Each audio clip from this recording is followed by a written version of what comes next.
Bismillahirrahmanirrahim. Alhamdulillahi rabbil alamin vassalatu vassalamu ala khayri xalqi Muhammad va alihi va sahbihi ajmain. Amma ba'd. Assalomu alaykum va rahmatullohi va barakatuh. Mana necha kunlardan beri birodarlar siz bilan biz mana shu qalbga taalluqli bo'lgan, qalbdagi kasalliklarga taalluqli bo'lgan darslar gaplashyapmiz. Birinchi suhbatimizda siz bilan biz ana shu Allohning kitobi faqat muttaqinlarga yo'l ko'rsatishligini gaplashgan bo'ldik. Muttaqinlarning 3 ta sifati bor deb aytdik. Bu muttaqinlar g'aybga iymon keltiradi, namozni qoyim qiladi va Alloh rizq qilib bergan narsalarni infoq ihson qiladi. Undan keyingi suhbatimizda nimani gaplashdik? Insondagi qo'rquv va xotirjamlik haqida gaplashdik va kechagi suhbatimizda kervozlikda ujub degan kasal ko'rib chiqqan bo'ldik. Inshaalloh bugun ana shu kasallardan yana bittasi bo'lgan bu hasad haqida gaplashamiz. Inshaalloh. Mana shu 5 kunga davom etib ketadimi, 6 kunga yetadimi? Inshaalloh ana shu rizqqa taalluqli darslarni boshlashlikkacha shu qalb kasalliklari bo'lgan bir necha bir kasallarni ko'rib chiqqan bo'lamiz. Inshaalloh ularni tugatganimizdan keyin ana shu va'da qilingandek rizqqa barakat olib kirishlikka sabab bo'ladigan 8 ta eshik bor. Ana shu 8 ta eshikni gaplashamiz inshaalloh. Yoki boshqacharoq aytadigan bo'lsak, qalbga xotirjamlik olib kiradigan 8 ta eshik desak ham adashgan bo'lmaymiz. Bu endi mana shu aytilgan darslar o'tib bo'lgandan keyin. Bismillahirrohmanirrohim. Qala Rasululloh sallallohu alayhi vasallam: "Innal ghilla wal hasada ya'kulanil hasanat kama ta'kulun narul khatab." Mana birodarlar, hammamiz bu yerda Alloh taolodan savob umidida o'tiribmiz.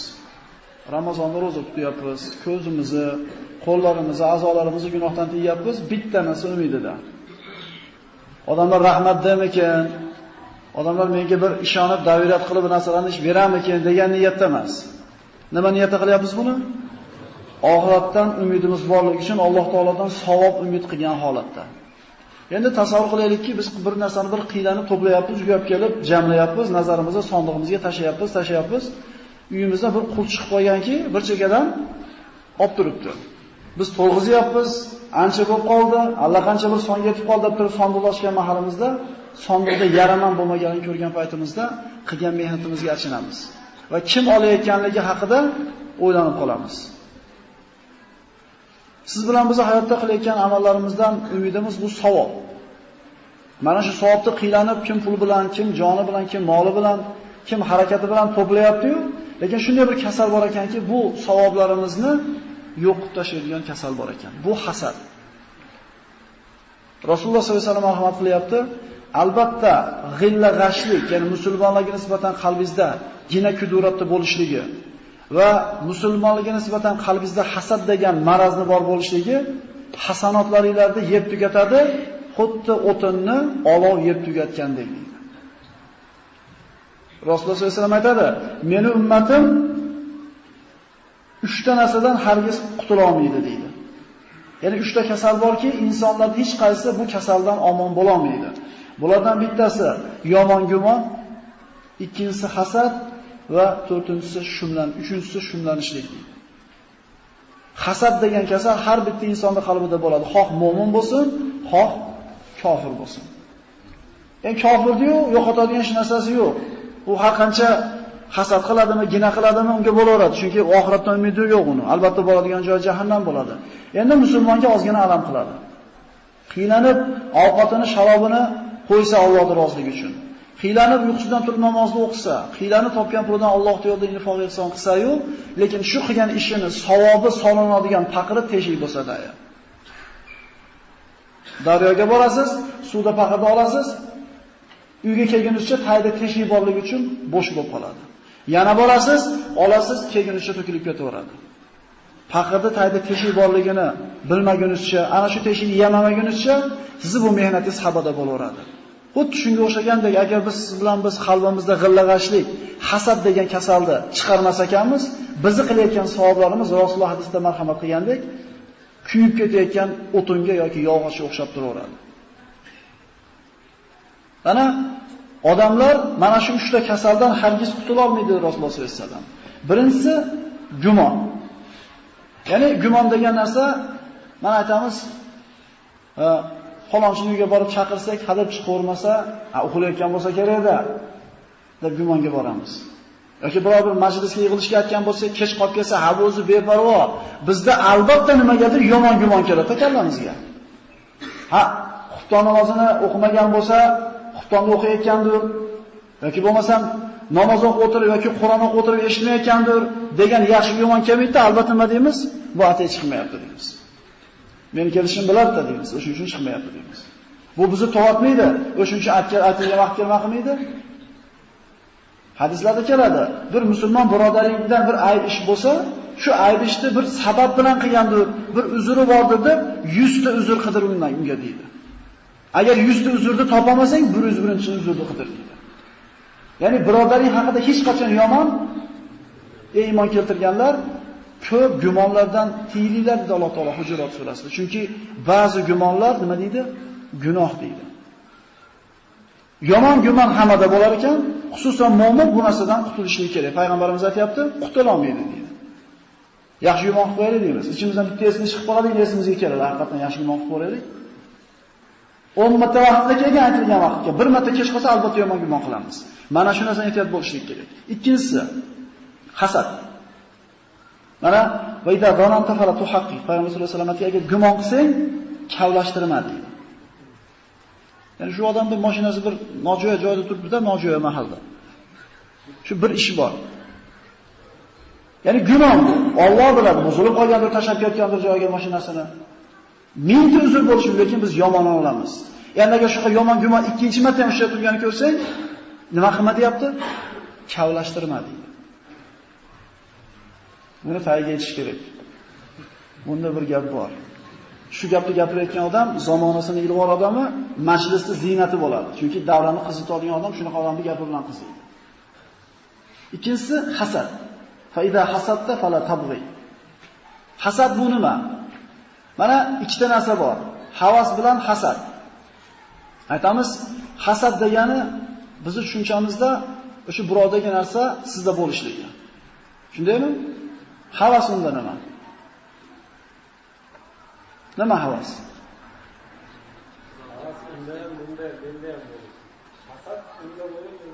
Ya'ni Alloh taolo bunga bergan fazlini unda bo'lmasdan sizda bo'lishligini xohlashligi bu hasad.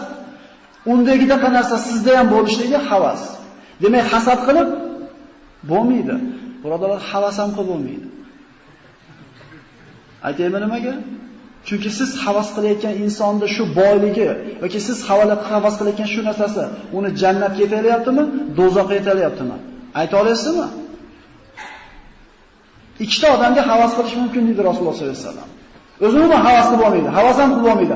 Havas qilsangiz hayotingizda noshukrlik, norozilik sifat paydo bo'ladi. Bizda ham bo'lsa edi shunaqa narsadan. O'shani havas qilmaydi. Agar atrofingizda hamma bir xil bo'lsa, iqtisodiy ahvoli havas qiladigan hech kimda hamma normal yashayveradi, xotirjam. Endi bir ikkinchisidan baland bo'lib shunaqa bo'lsa edi desa, insonda o'zini hayotidan norozilik degan sifat paydo bo'ladi. Ikkita odamga havas qilish mumkin deydi Rasululloh sollallohu alayhi vasallam. Bir kishigaki deydi, Alloh taolo u kishiga ilm Qur'on bergan edi.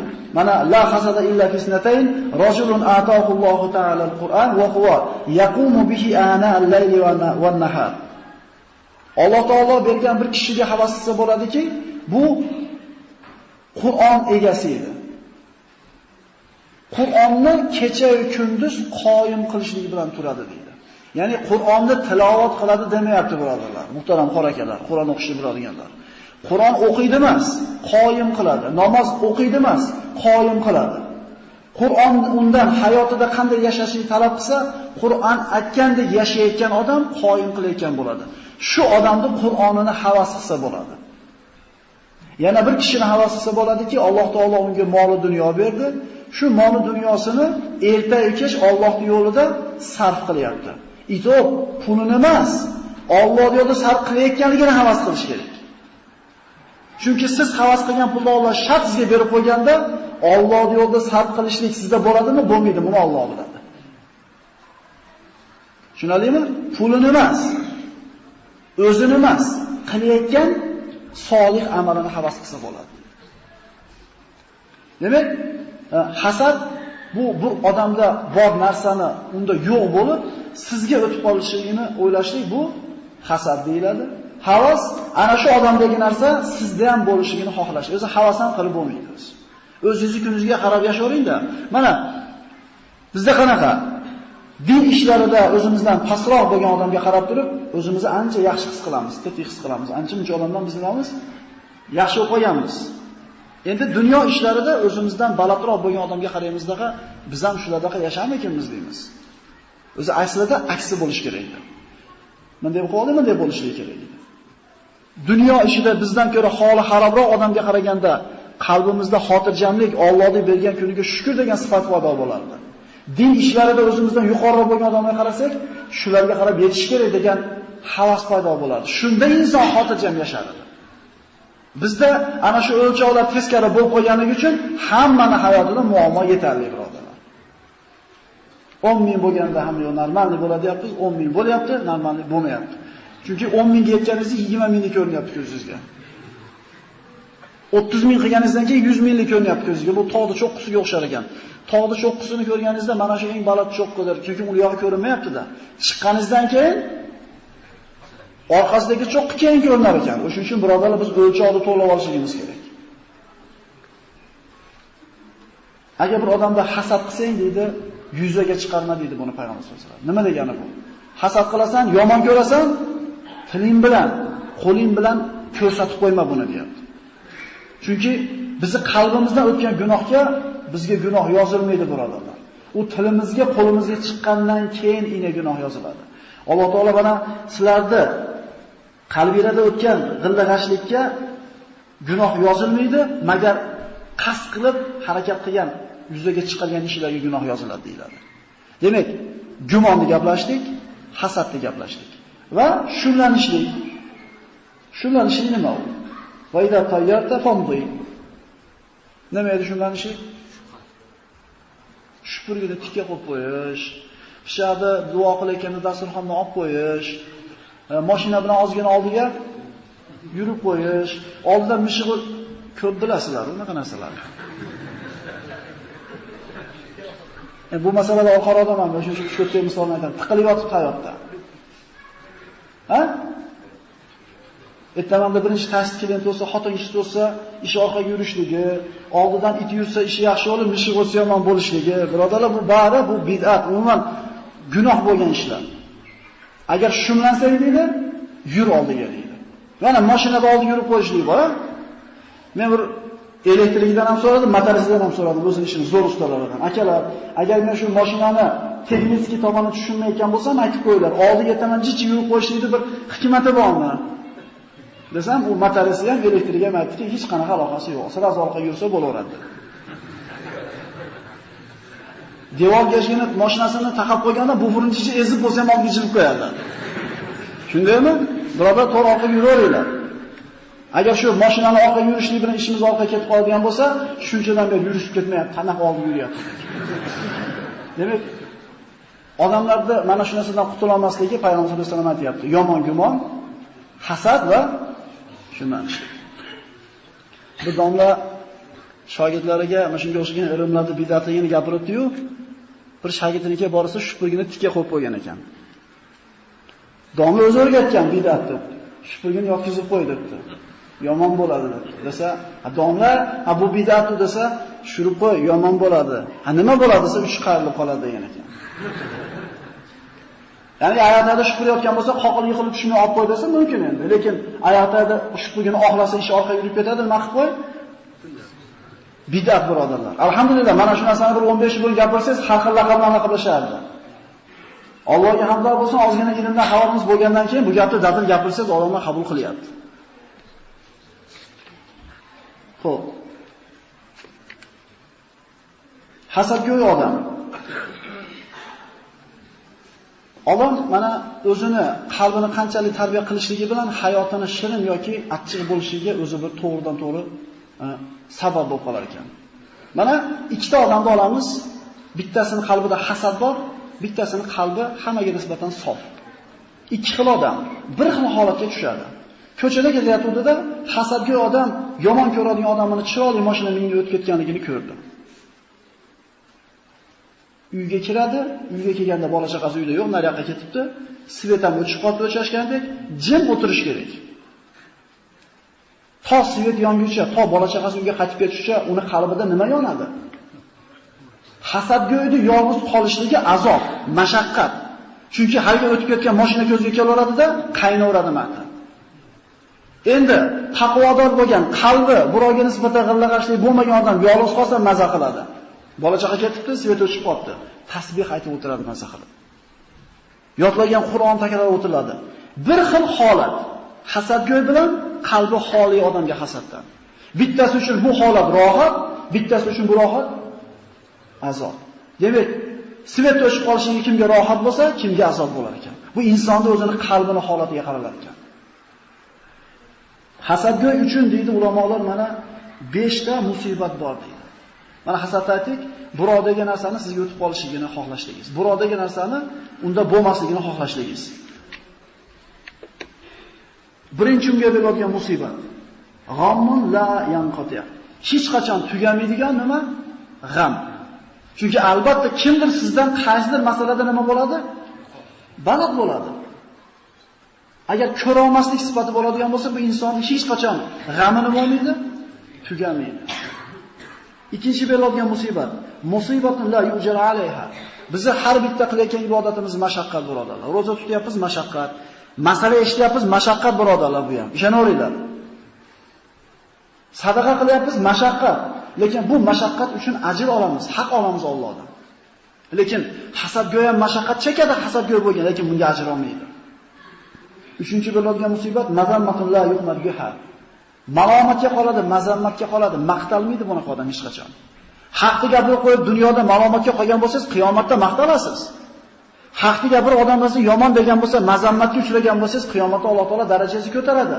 Lekin hasadgo'y dunyoda mazammat ham qilinadi. Oxiratda bunga ajr olmaydi. To'rtinchidan, Alloh azza va jalla bu bandasiga g'azab qiladi. Chunki Allohning bergan fazli marhamatini bandalarga shoshib qo'ygan marhamatini ko'ra olmayapti. Allohning bergan qismatiga norozi bo'lyapti. U vujudi zarar hasadgo'ylik. Avvalambor insonning o'ziga zarar. Agar siz hasad qilganingiz uchun hasad qilayotgan odam bir yerda bir kamayib qolganda-yu, tushunardim endi. Yomon ko'rgan uchun hasad qilib qo'ydingiz deb. Hasad qilganingiz bilan unga nima ziyon yetkiza olasiz? Kimga zarar bo'lyapti?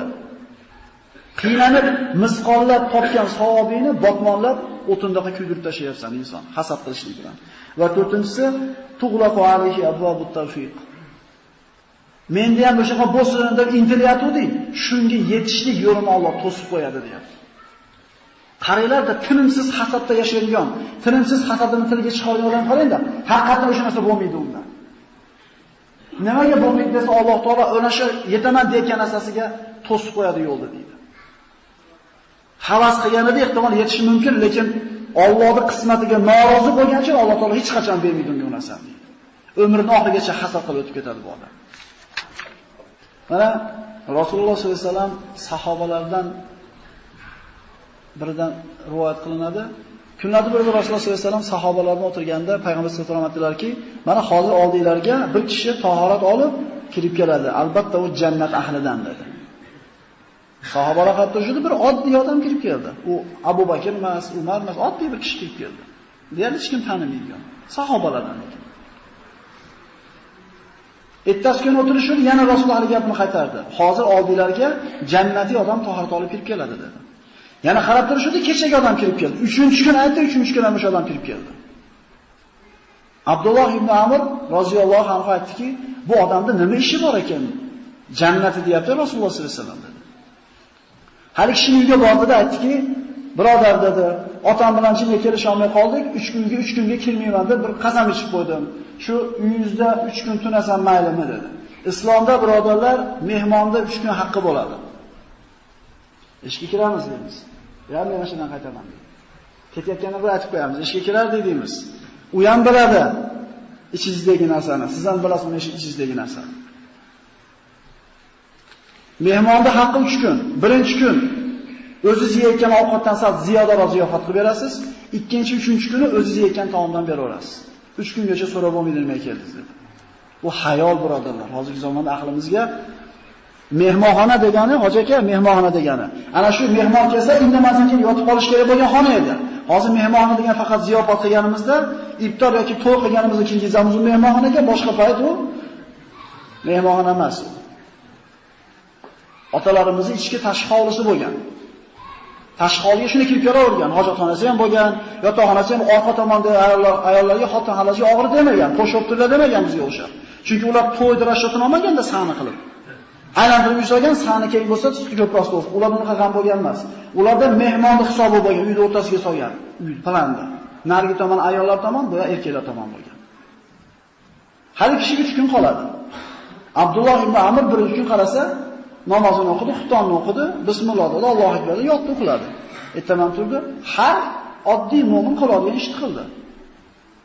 Ikkinchi kun qarab turdi, ikkinchi kun ham hamma qiladigan ish, birorta bir oshiqcha ish yo'q. Uchinchi kun qaradi, uchinchi kun ham hech bir oshiq. Kechasi turib namoz ham o'qiyotgani yo'q oshiqcha. Jabr sadaqani do'ndirib, sadaqa ham qo'rmayapti. Uchinchi kun ketyapti, xallashatib aytdiki, taqsir, meni siz yuzga kelishimdan maqsad mana edi. Rasululloh sizni jannati degan edi. Shuni sirni bilgani keldim dedi. Siz ko'rgan ishdan boshqa oshiq ishim yo'q dedi. Abdulloh ibn Amr orqasiga qarab ketib qoldi, to'xtang dedi. Ha, bitta ishim bor dedi. Har kuni kechqurun uxlayotganda qalbimda hech qaysi musulmonga nisbatan g'illag'ashlik, hasad bo'lmaydi menda dedi. Meni qalbim hammaga nisbatan sof dedi. Abdulloh ibn Amr aytdilarki, ehtimol shu bo'lsa kerak siz jannatga kirib ketgan amalingiz dedi. Qiyinmasa, pul ketmaydi bunga. Vaqt ketmaydi bunga. O'shuning uchun qiyinda bu. Bu qalb kasalligida bu. O'shuning uchun aytayapti. At-taqvo ha huna deb payg'ambarimiz 3 marta ko'rsatdi. Bir kishi Hazrat Umar masjidga kirsa, mashina qilib bo'ynini mana qilib olib o'tirgan ekan, taqvoli bo'lib. To'g'ri o'tir degan ekan Hazrat Umar. Yuragida o'ti bor odam bo'lgan. Taqvo bu yerda bo'lmaydi degan, taqvo ma'da bo'ladi degan ekan. Supo bo'lib, haligi esli bo'lib yuramiz-ku. Birodarlar, taqvo ma'da bo'ladi. Bu taqvoda borligini faqat Alloh biladi. Agar mana shu joy tuzalsa, Rasululloh sollallohu alayhi vasallam aytdilarki, insonda jasadda bitta a'zo bor. Agar shu a'zo tuzalsa, butun jasad tuzaladi. Agar shu a'zo buzilsa, butun jasad. Ala va hiyal qalb. Bu qalb dedi. Mana kecha kerozlikni gaplashdik. Bugun hasadni gaplashyapmiz. Birodarlar, bittadan yo'q qilsak, bittadan inshaalloh yaxshi bo'lib qolamiz. Alloh taolo hadis qudusida aytadi, banda men tomonga qarab bitta qadam bossa, men unga qarab 2 qadam bosaman deydi. Biz faqat Alloh tomonga intilaylik-da. Men bugundan boshlab hasadni yo'q qilaman deb qasd qilib aytaman. Yomon ko'rgan odamni chiqib peshonangizdan. O'sha birinchi qadamni siz tashlayda, yaxshi muomala qilib qo'ying. Men 2 qadam bosaman deydi. Banda men tomonga qarab yursa, men u tomonga qarab yuguraman deydi. To yaxshi ko'rib qolaman uchrashganimda deydi. Yaxshi ko'rib qolsam ko'radigan ko'zi, ushlaydigan qo'li, gapiradigan tili o'zim bo'laman deydi. O'zim nima qilaman, boshqaraman shu bandani. Bir kishi qalbida musulmonlarga nisbatan g'illag'ashligi, hasadi yo'qligi tufayli jannatga kirib ketgan ekan. Alloh taolo ana shu hasadni qalbidan chiqarib tashlaydigan, hamma musulmonlarga qalbida nasihat bo'ladigan bandalardan qilishini so'raymiz. Chunki hasadgo'yda yolg'iz qolishligi azob, qalbida hasadi bo'lmagan, taqvodor bo'lgan bandani yolg'iz qolishligi rohat. Birodarlar, hayotimizni shirin qilishlik, achchiq qilishlik faqat o'zimizdan bo'lgan harakatga bog'liq. Alloh taolodan tavfiq, bizdan duo va harakat. Assalomu alaykum va rahmatullohi